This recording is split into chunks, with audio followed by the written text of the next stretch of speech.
I know you're excited. Are you excited? You can pretend to be excited. I'm pretending to be excited, which is not easy on a Monday. But here we are. It is July of 2026 as I record this introduction. What is this introduction for? And well, you might ask. This introduction is for the first installment that was ever broadcast, that was ever podcast of the Get Off My Lawn podcast. It features an interview with a person you may or may not have heard of before. He is a comic. He's a writer. His name is Bill Scheft. He has authored a book or two or three. He is probably most well known as having worked on David Letterman's incarnation of The Late Show. And he's going to talk a lot about that in this particular interview here. A couple of things you should know about the podcast for those that have never listened to this podcast before. It went through a few iterations, a few seasons, as I like to call it. And in the first season, we had a regular segment that was entitled Vinyl Fetish. And in that segment, I would ask the guest specifically to talk about their favorite records or their favorite music or something in their music or record collection. With the comic, sometimes it was a stand-up album. Bill Cosby's stand-up tends to come up a lot when you speak to a comedian. So that segment occurred, and what would happen was, the plan was that the Vinyl Fetish segment would appear at the end of every episode, and it would feature whoever the guest was going to be on the next week's episode. Logistically, this became a problem for a lot of reasons. Number one, getting guests became more and more problematic as the seasons wore on because, again, 250,000 podcasts out there, and mine is not necessarily your first choice. But another reason is that I had a very conversational style when I was talking to people, and it was very difficult to stop the conversation and say, by the way, I want to talk about vinyl records. There was no way to just transition into that. And the other reason is that I would forget. I'd get to the end of the conversation, I would sign off, I'd say my goodbyes to the person, and they'd be walking out the door. I'd be like, oh, wait, please come back. I need to ask you one more thing. And yeah, that just showed how inept I was. Eventually, we do away with the segment, which makes me sad because it was and remains one of my favorite parts of the show, but it was just a very difficult thing for us to do again. If we had a team of people working on this and assembling it and reminding me to actually do the segment, I think it would be fun to keep that segment going on the show. But this is the first episode that you will hear. It does not have the mixing board. It does not have a lot of the audio features that I now have, and I was editing it, I believe, using Audacity on a PC that was so powerless it could not run Windows 10. So there you go. It was recorded, this is embarrassing to say, what I used to do to record interviews when the person was not in the room with me, when I was doing either a Skype interview or some sort of a FaceTime or remote interview, is I had a nice set, let's be clear, it was a nice set of computer speakers, and I would place them on either side of the microphone that I was speaking into, and that was how I would record both the person I was interviewing and myself at the same time, as I was literally playing their sound through a speaker picked up by the same microphone as me. As you can imagine, this did not lead to quality audio production. So we did all right, frankly, given the limits of technology at the time. But we get better, is all I can tell you. It's a good conversation. I think you'll like it. Most of the hallmarks of the show are there. You will hear Craig Northcutt's announcing. You will hear Brian Weideman's theme music. I think it's a good show. I think they're all good shows. I would not have, well, okay, when we get to the Dr. Katz show, we'll talk about that. But for the most part, the shows that I broadcast, I believe, and I use broadcast. I'm old school. Can you tell I'm old school? All right. When I went to college, I worked at a radio station. I worked at an analog TV station. I edited things. Again, when I was editing audio in college, we used a razor blade to cut the tape and splice it together. That was how we would edit things together. So yes, I am an old man. Yes, you should get off my lawn. But don't get off my lawn until after you've listened to this first episode of the Get Off My Lawn podcast, recorded 11 years ago as I record this introduction. So I hope you enjoy it. I might possibly put a little bit of cat content at the end of the video, just for those of you who like your cat content. I might squeeze something into the end of the video. No promises. It's going to happen. So there you go. So please enjoy the show and leave comments and like and share. That is what's supposed to happen in this particular wonderful world in which we live. Is the call to action, as it is known. You like it, you comment on it, you subscribe to it. That's what you're supposed to do. It is the best way that you can call attention to this show and get YouTube to pay attention to this show. And that's really what I want. I'm not here to promote myself. I'm not even here to promote my cats, even though they are adorable cats, as you have seen. I'm here because I really liked these people that I had a conversation with. I valued their time. They were kind enough and gracious enough to have these conversations with me, and I appreciate it, and I want to share it with you. So I do hope that you will enjoy it. Please let me know. With that, take it away, Brian Weideman's music and Craig Northcutt's announcing. It's the Get Off My Lawn podcast for the week of September 27th, 2015. On tonight's program, we'll hear Bill Scheft say, "There's only two people that are worth talking to, Mayor Giuliani or David Schwimmer." And Vic Cohen tells us about his vinyl fetish. It was ridiculous and over the top, and it's just so silly. This podcast is sponsored by nobody yet. I'm your announcer, Craig, and here's your genial host, Kevin. Thank you, and welcome to this week's Get Off My Lawn podcast, featuring our special guest, Mr. Bill Scheft, whom you will hear in just a moment. How you doing, Craig? I'm doing well. You? I am living a dream. Excellent. This is when we would shamelessly again promote whatever our sponsor was for this week, but you know what? We don't have a sponsor yet. Crickets. I know. Technically birds. Crickets. You can hear birds. Craig pointed out to me before. They're going to eat the crickets. Yeah, before we started recording that you can hear in the distance here in Backpack Studios some birds and occasionally a passing motor vehicle. That's because we're guerrilla broadcasters here at the podcast, and we will do whatever it takes to give you a podcast. Is that what that smell is? Yeah. Sometimes we do it and then we throw it at passersby. I won't get into details, but that's sometimes what happens. And this is our what we call banter, our witty dialogue that goes in between the announcing and the first guest. Like I said, a couple of things that you would normally hear in this spot would be if we had a sponsor, we would rave about that sponsor. We love that sponsor. Yeah, whatever that sponsor is, they're awesome. I would recommend them to a friend, to an enemy, to household pets. I think they could use our sponsor's product.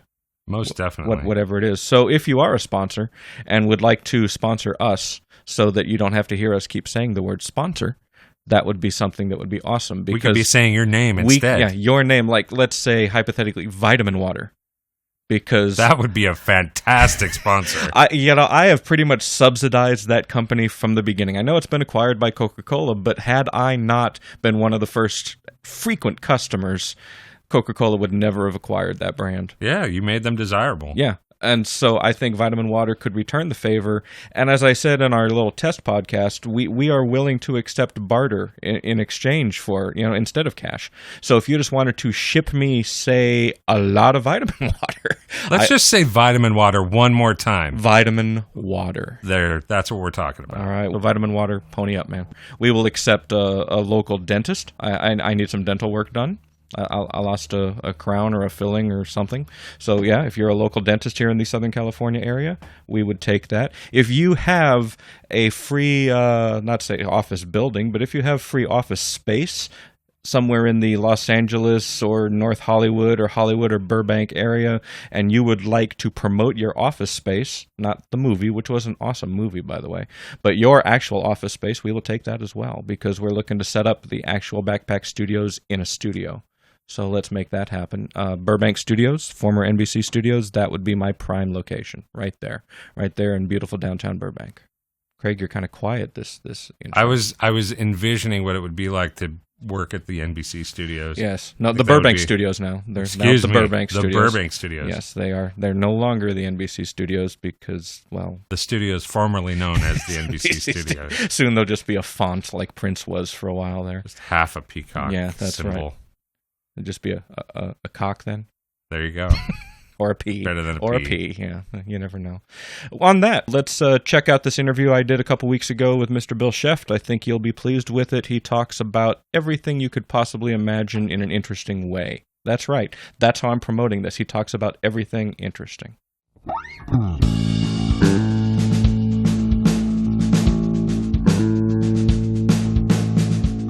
Joining me today via the technological marvel that is the cellular telephone is a comic and published author who for years served as the head writer for David Letterman. His newest book, called Shrink Thyself, is available wherever books are sold. Mr. Bill Scheft, thanks for chatting with me today. Okay, it's good to be here.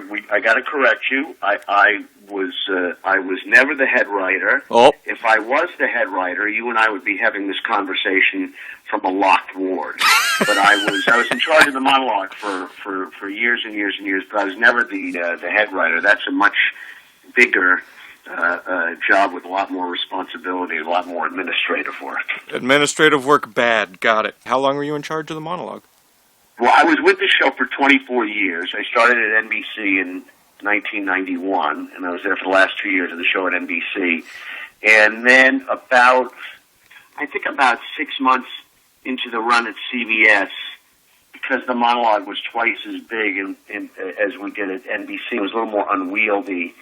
Dave asked me if I would be in charge of sort of culling all the raw material and helping him put it together. And so I did that for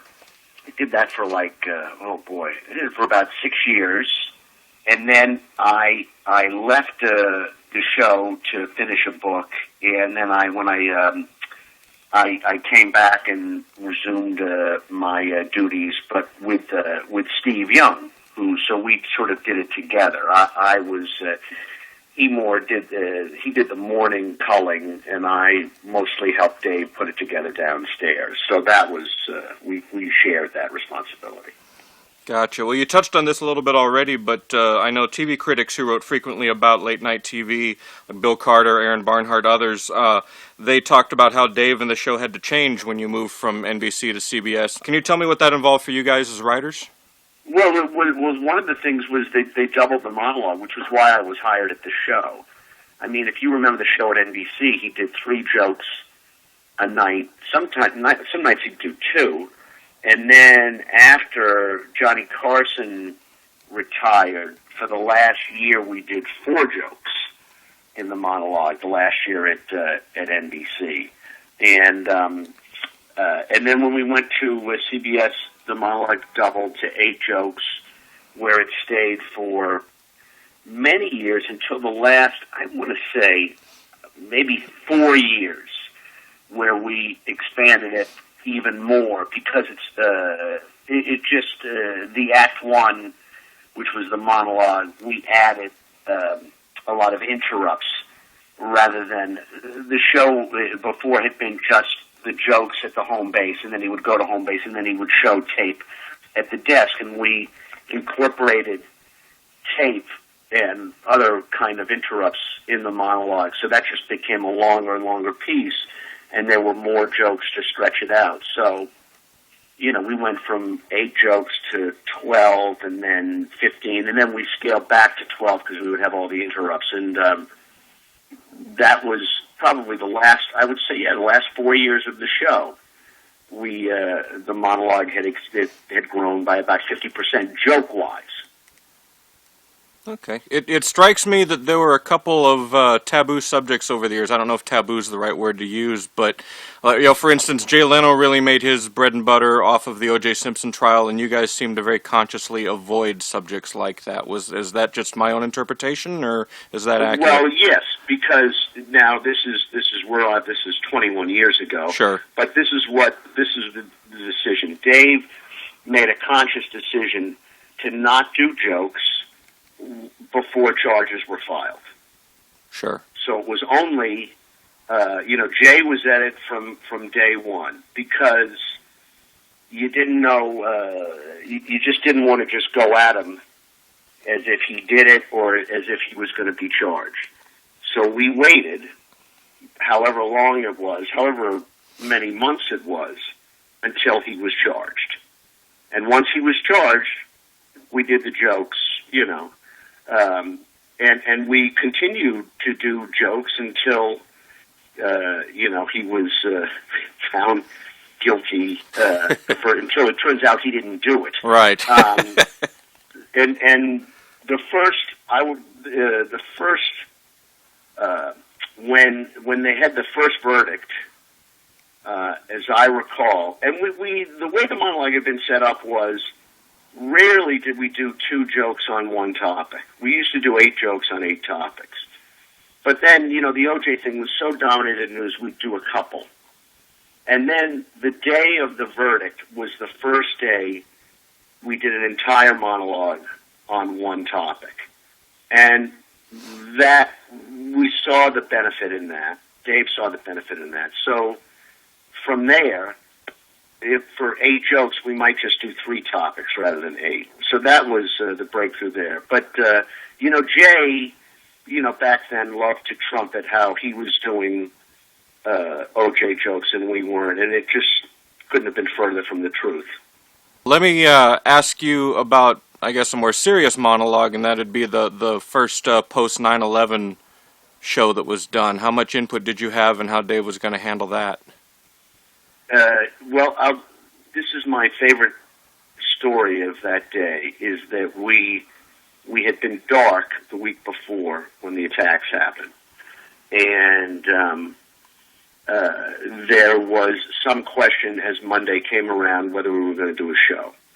And I called Dave that morning before I came into work, and he said, I don't know if I want to do a show. I don't know if we should do a show, but he said, I'm going to do a show because Mayor Giuliani told people to go back to work. And he said, and there's only 2 people.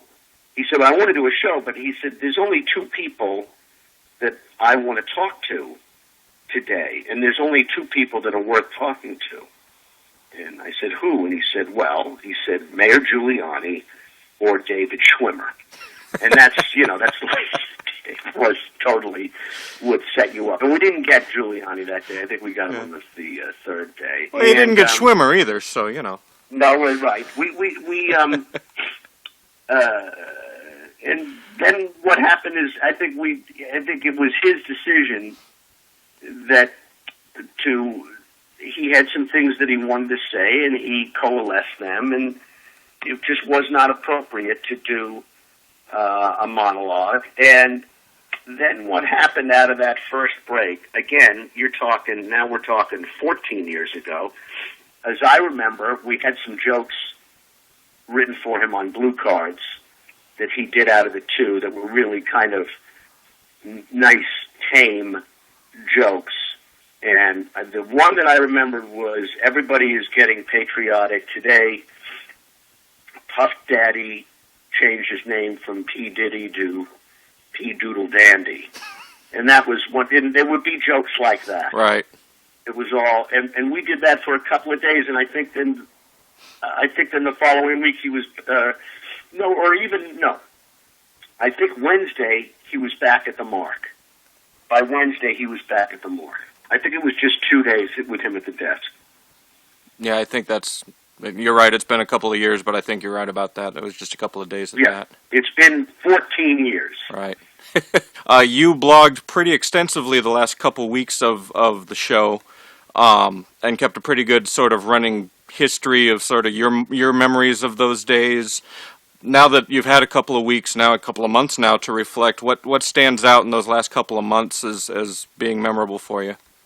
I started the blog with a month to go in the show, and my only goal was to not be gossipy and to be very, very personal, to not talk about anybody else's experience other than mine. And that way I would avoid, all this sort of breathless nonsense that was, being written about the show, which, people wanted to. I mean, it was the end of, stuff, conclusions by people that weren't there. I understand the conclusions made about the show.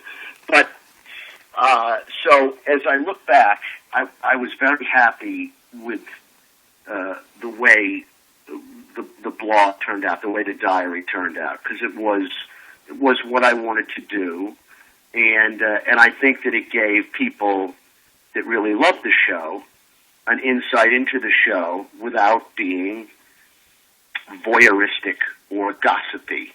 And I think that it also conveyed my love for the show and the people that worked there, their love for the show. And it was not meant to be maudlin. It was, or it was not meant to draw any giant conclusions about the legacy.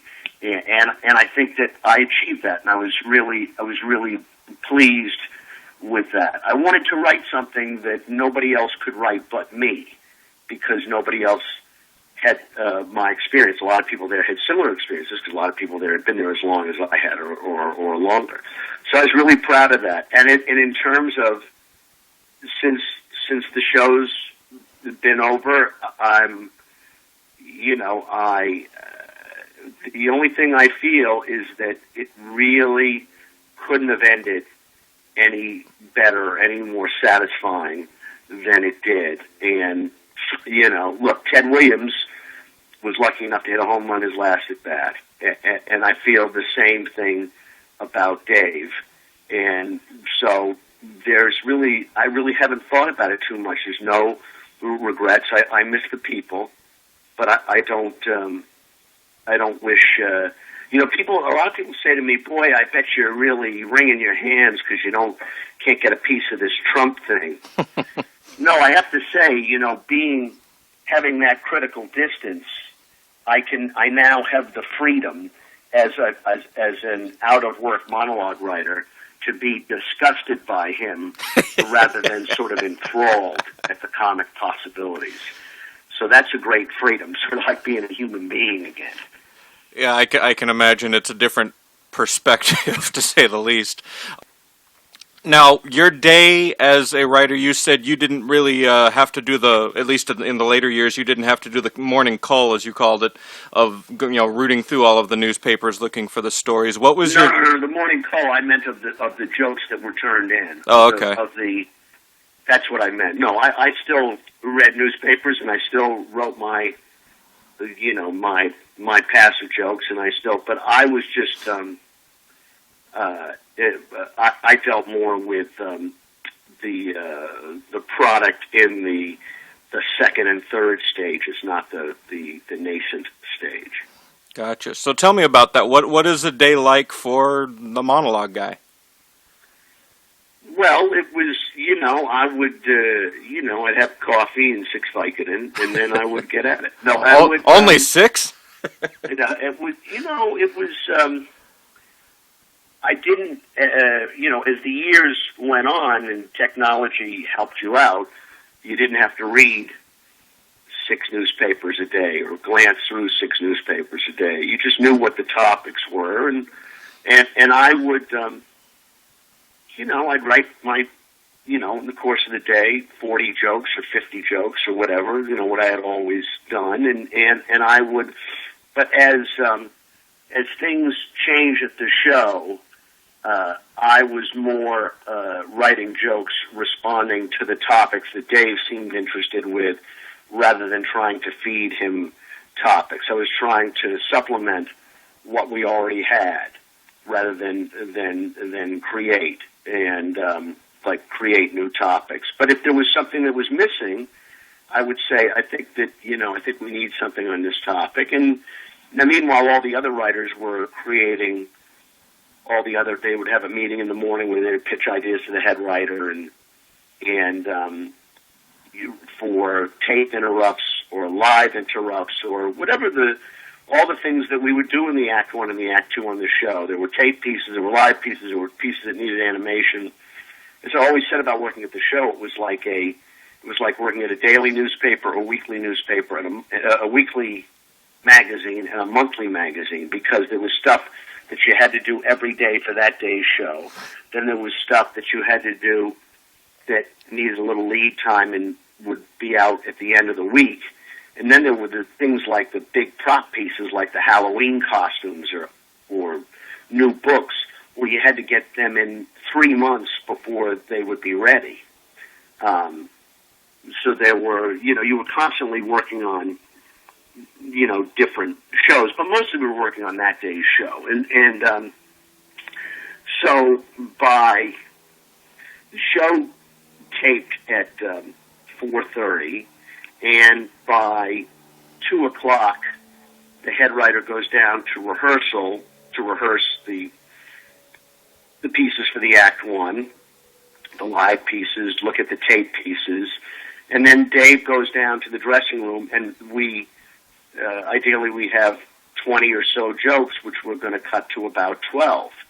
And sometimes we cut them down farther down than 12, and we have to write more jokes, and it just depending on that day. And then we had a meeting with with the executive producers and the head writer and me, and we would kind of put the show together in the last hour or so before we went to tape and have to make any edits. And it was, it was a fire drill every day. But, the other writers who worked on the 2 and the 4, the Act 2 and the Act 4, and they would spend all morning and afternoon producing their pieces, which would mean editing them, laying the music, if they had a voiceover, getting the voiceover guys. So everybody was running around, and we also had to produce, and this is the case with any of these shows, of the material that gets produced, only 10% makes it to the air. So you're always producing, this is with a strip show, with a daily show, you're always producing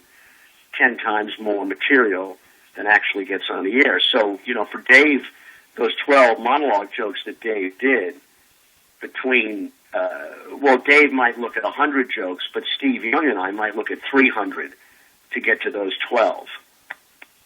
So that's the day. It was just, that's the thing about a strip show. I mean, you just make mounds and mounds of coleslaw, I've said this before, to try and get one good serving.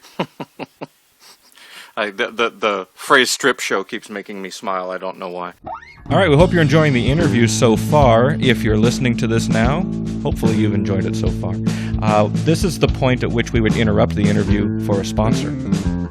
But as we pointed out earlier, we have no sponsor. So we did Vitamin Water last time. Who else could we promote? Apple Computers. Absolutely. There's quite the representation on this table now. The let's call it Backpack Studios 2 is Craig's gear, and Craig's gear is entirely Apple-based. When I'm out on the road, I'm using an iPad. So we couldn't have done it without them. We could not have done it without Apple. So even though they haven't sponsored us yet, there's still time. So right now, you could be listening to an ad for the latest Apple phone, which is out now, the latest iOS, which is out now, Apple Music, which is very popular now. Any number of these things could be an official sponsor of the show if Apple were to reach out and contact us. Craig, do you remember in your script what the email address is for them to reach out and contact us? Reach us at getoffmylawnpod@gmail.com. Listen to that announcing voice. You could hear the dulcet tones of Mr. Craig Northcutt read your brand on our podcast. That's the sort of deal we're offering you. So please contact us, reach out to us, let us know, and we will happily accept barter and or cash and or single women. Well, Craig's married. He can't accept single women. I can't. He can't accept married women. He can't accept any women. I accept one. He accepts the mighty Sheila. That's right. But I can accept women. Yes, freely. Yes, freely. Yeah. Otherwise, there's laws. I think I'd have to go to Pahrump, Nevada to pay for women. Or no. All right. So Craig's given us the cut sign. Apparently, we're done with that promotion. And now back to the interview. Tell me about the current state of late night TV, how it's changed. I know we've got, as we are recording this, we're a day away from the new Late Show. Do you have any favorite hosts right now, or anybody that's kind of standing out, or an idea? No, again, this is one of those things where one of the great things for me about the show ending was to have the freedom to kind of care about other things. So I don't, at 11 o'clock at night, I'm in bed reading for a half hour, and then it's 11:30, and I'm going to sleep rather than staying up and watching what goes on. But, you know, it's has it changed? Of course it's changed. It's changed in the last few years, and I think that it's given the demographic of the audience and given the changes in technology, that's the direction it was headed, where things are shorter, and the idea is, you know, you don't care about, you know, if you get a 2 million people watching, that's fine, but if you get 10 million people clicking on a YouTube clip, well, that's great, and I think that changed. I think that changed a few years ago, and I think that people watch whatever they want to watch whenever they're going to watch it. So the fact that something is on at 11:30 means nothing, and Jon Stewart, for all the acclaim Jon Stewart that he had, and all the deserved acclaim that he had, Jon Stewart never had half the viewers that we did, and he never had a third of the viewers that Jay did, because, but the enthusiasm of his audience was like 100, million people, and so I'm not really paying attention, and I'm relieved to not have to pay attention. That said, I think that Stephen Colbert is a big, big talent, and I think that he was an inspired hire by them. And if he called you up tomorrow and said, "Hey, do you want to write some jokes for me?" Well, that's not going to happen. Why do you say that? Because he has his own people, and he has no use for my services. All right, I won't press that. No, I mean it's not. Yeah. That's just. I mean, have you ever seen him stand up and tell a topical joke? Not yet. It'll be interesting to see what he does in terms of a monologue. I think that he's. It's funny because when he got hired, a lot of people, and people who should know better, said to me, "So you're going to go work for Colbert?" And I said to tell them, it's not like GM getting a new president. He has his own people. He has his own force. And we had 75 people on the crew. This is crew guys, and he retained 6. And we had 120 people on the production staff, and they took 2. And they took 2 that were in the music department because they didn't have music on the old show. Right. So, he's plenty experienced with doing a television show. This is true. Let me ask you a couple questions about something else that you've been up to. As I mentioned at the top, you've published a couple of novels. Most recent one I read not too long ago, Shrink Thyself. I recommend it. And frankly, I don't know if I'm ashamed to admit I relate to your main character a little more than I should. That's good. That's the idea. Did you base him on anybody, or how did how did the idea for that book come about? I'll tell you how it came about. I had written 4 previous novels. My first one didn't get published because my first one was like everybody's first novel. It was 100,000 words, 80,000 of which were I. Yeah. And then I started, I was very fortunate. I had 3 novels published, The Ringer, Time Won't Let Me, and Everything Hurts. And in every novel, I had an unorthodox shrink based on my 3 decades in therapy and various things, this and that. And so I set about to writing this book, and I said, Bill, listen to me. You've done the crazy shrink thing now. You've done it in every book, sometimes more than once. You got to stop. You got to write a book about a guy trying to live a non-psychological life. You got to write a book about a guy out of therapy trying to maneuver in his life. And I thought, well, okay, let's see if I can do that. And I started to write the book, and I realized, well, in order for the guy to have a life out of therapy, I need to address the end of therapy, and then I need to address the shrink that he's leaving. And then that's when I said to myself, okay, you can have one more crazy shrink, but this one really has to be crazy. Yeah, you amped up the crazy, no question about that. And the thing about therapists is that they're like stockbrokers. There's really only 7. There are 1 million stockbrokers. There's only 7 that can make you money. And there's 1 million shrinks, and there's 7 good ones. And I just hope for you that you have one of 7 good ones. And because it is really an imprecise science, but it's something that I know a lot about through experience. So what I did was I just created this character trying to live a non-psychological life, trying to live life in the moment, trying to live, without dwelling. And the second that he makes that decision, things begin to happen to him that would send anybody else running, screaming back into therapy. But he does not, and I just, it was a very ambitious idea. I told it to a lot of people, and people I respect, and they all said, well, I'd like to see you do that. And then when it came out, or when I showed it to them in galleys or whatever, they would say, you know what? When you told me about this book, I never thought you could pull it off, but you pulled it off. And I'm really proud of it. I think it's my best work, and I think it's a lot of fun. And I think it's a lot of problems and a lot of laughs.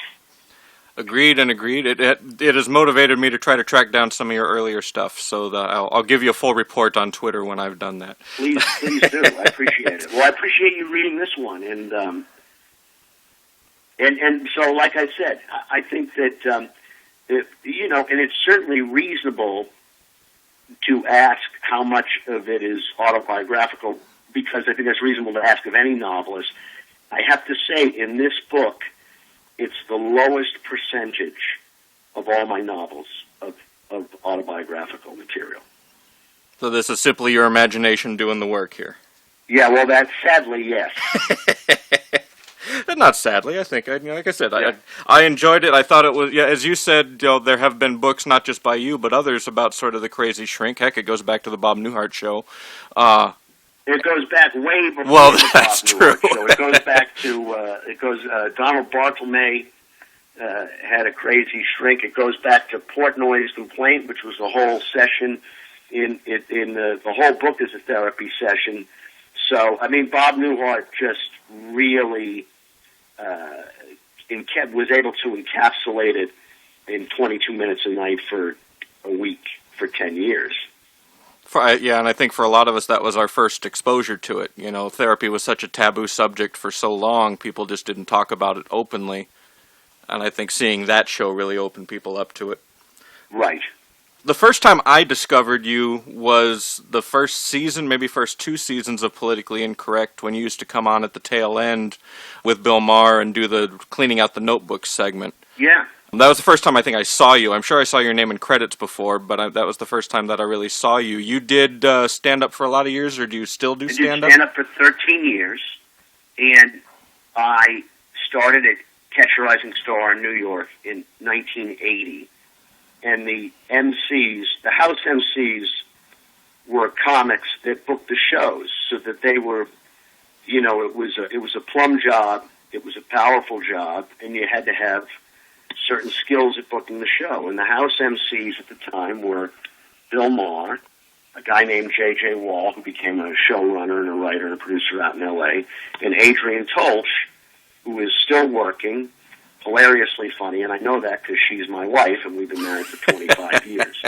I don't need to ask how you met her. When I finally passed audition, you work late night, you work at 2 in the morning or 4 in the morning, and finally, I kind of broke through, and then Bill Maher got the Tonight Show, and soon after that, he moved to L.A., and I replaced him as one of the house MCs at Catch a Rising Star. And Bill and I were always very good friends. And in 1992, on election night, he did a special for Comedy Central. And he said, will you come on the show, this special I'm doing, and we'll do the cleaning out our notebooks, which is what we used to call in the bar when we used to just read lines we were working on to each other. And I said, sure, because by then I'd been working at the Letterman Show for over a year, and I had a lot of stuff that he hadn't taken. And so I had the notebook was full. So I went on with him, and it went really well. And he used that night, what he did that night, to sell Comedy Central on this idea of politically incorrect. And when he would show them the tape, they would say, well, we like what you did with this guy, the Letterman writer. And he says, oh, yeah, that's going to be on every show. So he told me he got the show, and he said, we're going to do this every show, which was lovely for me. So I did the first season of the show, and I think it was 13 weeks. So I did all 13 weeks, and we would do that. And, of course, by the end of the first season, Bill was so strong and had, he had the show in his head, and he knew where he was going with the show. And it was clear that our segment, it was just sort of a life preserver for it. I'm using that wrong. It was something he didn't need to do anymore. Mm-hmm. And, it took a couple of minutes away that they could have used. So that was it.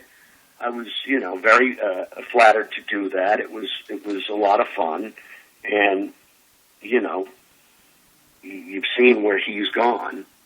I mean, he's a huge talent, and he's one of the few guys that I know that became exactly what he set out to become, and he deserves a lot of credit. And he's still a really hard worker. I mean, he writes as much as that show as anybody. You mentioned him getting the Tonight Show. Almost every comic of your generation talks about the days when he finally headed west to seek fame and fortune. You seem to have stayed east. Well, it's not because I didn't want to get the Tonight Show, and I came very close. And I came very close to getting Letterman as a comic. I mean, that was before, when I was turning in, I submitted 5 times to the Letterman Show before I was hired on the 6th time. And during that time, I was also trying to get on the show as a comic, and I came close at Letterman. I came really close on the Tonight Show to getting the show, and I didn't get it. And but a lot of people who are, who I'll say weren't as good as me got the show, and a lot of people who were better than me didn't get the show. And it was, Jim McCauley booked the comics, the late Jim McCauley, and he was a powerful guy, and he liked what he liked. And but I will say also that in my job as Catch a Rising Star, I got a lot of comics the Tonight Show. I helped put them up for auditions, and so did Adrian. Adrian got Bill Maher the Tonight Show because she brought Bobby Quinn in, who was the director, and called Maher, who was not coming in that night, and said, Bobby Quinn is here. Get down. And Maher got down. Bobby Quinn loved him, brought in McCauley, and he got the show like that. And, I got a lot of people to show. And people that should have been on the show. I was, very proud to say. People like John Mendoza, who's a tremendous comic, and the late Ronnie Shakes. And, I had a lot to do with that. And so that gave me a lot of... look, I would have loved to have been on the show, but, here we are. It's 2015. If I'd gotten the show, I can tell you what would have happened. I would have gotten the show around 1989 or 1990. I probably would have done well my first time. I probably would have come back my second time, been a little too cocky, made the wrong choice, and that would have been it. Because a lot of guys Look, Jay Leno didn't do the show for 7 years. Yeah. Jim McCauley, one night at Catch a Rising Star, said to me, Jay Leno will never be on The Tonight Show again. I don't think he's funny, and Johnny doesn't think he's funny. And then a year later, Jay did the show for the first time in 7 years, ostensibly because all of the great shots he had done with Dave, Right. he killed, and that's when his Tonight Show career reemerged. Yeah, So- and I think a lot of people don't remember those Dave and Jay years when Jay would come on and, you know, be the gruff commenter on what was in TV Guide that week and things like that. People don't remember it because Jay has done such a relentless job of reframing the narrative. And but the truth was, he was a regular guest. You know, Dave and him went way back at the Comedy Store. Dave always thought, you know, as I did, and as anybody of our generation did, that there was no better club comic than Jay. And so he brought him on when he got the show at NBC, and Jay was a regular guest, and, you know, and he literally had not been on The Tonight Show in 7 years. Wow. Just on that, and if it's too gossipy a question, you do not have to answer, but there was a lot of conversation online and elsewhere the last couple weeks of Dave's show about Jay being on one of the last shows, and that never happened. What is that something that seriously took place, or was that just an internet rumor? Absolutely, 1,000%, 1,000%. And he was offered a lot of dates, and this is I'm not saying anything that other people ever said. Right. He was offered a lot of dates, and it didn't come to pass. And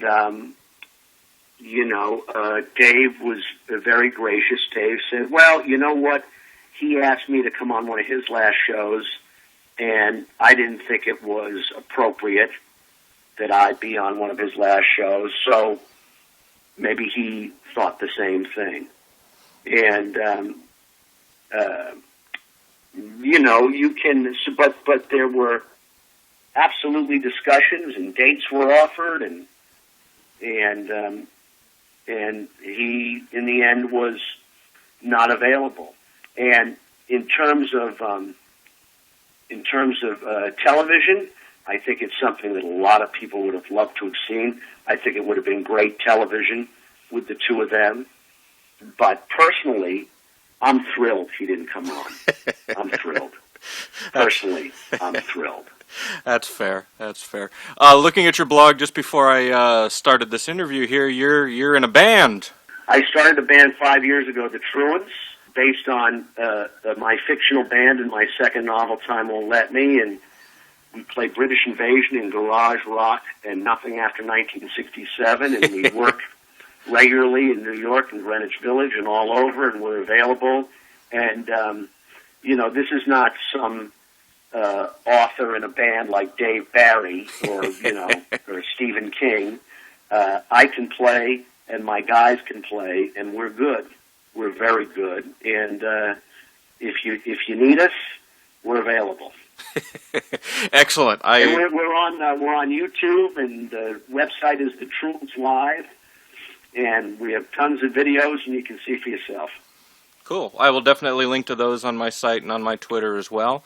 Is there... Look at the book, please, though. Oh, absolutely. We want to sell the book, honest to God. And I'm going to be, I don't know when this is going to air, but I'm going out at the end of September, and I'll be in Indianapolis, in Lexington, Kentucky.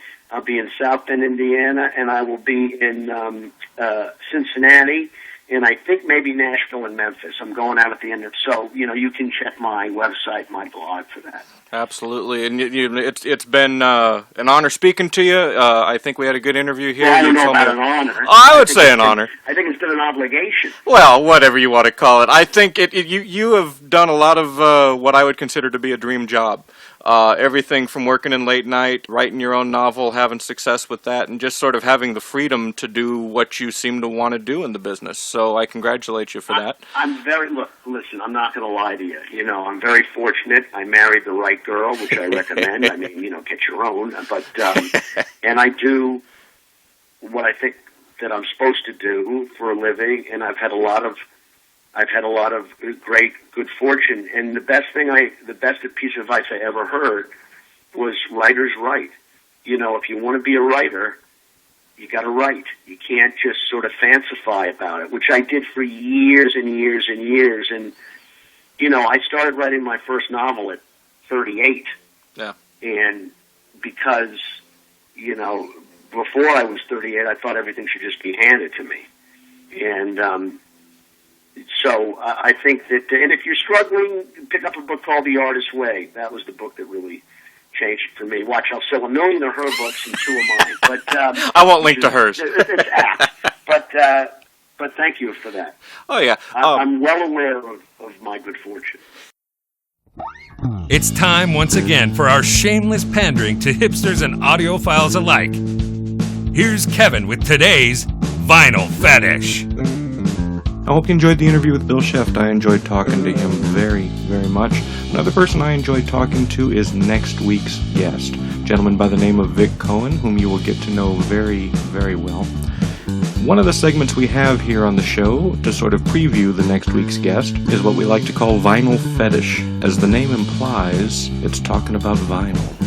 But in this case, the vinyl is referring to music. Albums, LPs, stacks of wax. I've asked each of my guests to tell me a little bit about some of their favorite vinyl, and maybe it's from when they were younger, maybe it's something they had a hand in creating. Either way, it's been kind of cool to hear some of their answers, so let's go straight to Vic Cohen's Vinyl Fetish. And remember, if you like the way he sounds, next week we'll have a full interview with him recorded live at Cantor's Deli, the official, although still unsponsored restaurant of the podcast. Well, the only album I know, I mean, I have a few albums, but I really love the Steve Martin stand-up comedy album. The comedy is not pretty, or let's where get small. It's a black album, and I think he's wearing a balloon. The balloon, I think that's Let's Get Small. I think I could be wrong on that. But that's the one I recommend. Yeah. It was really good, and I was going through old stuff at home, and I found it, you know, back where I grew up, and it's one of the things I kept. So I was just looking. I have it now. You know, I currently not like as we're not speaking, on you. but yeah, but that was really great. Yeah, that was a great album. His stand-up. I loved when he was doing. There's nothing wrong with being serious. Yeah. I just loved the balls to the wall comedy approach. Yeah, I liked it. It was ridiculous and over the top, and you know, it was just so like silly. I loved it. That is an excellent album recommendation. I second it.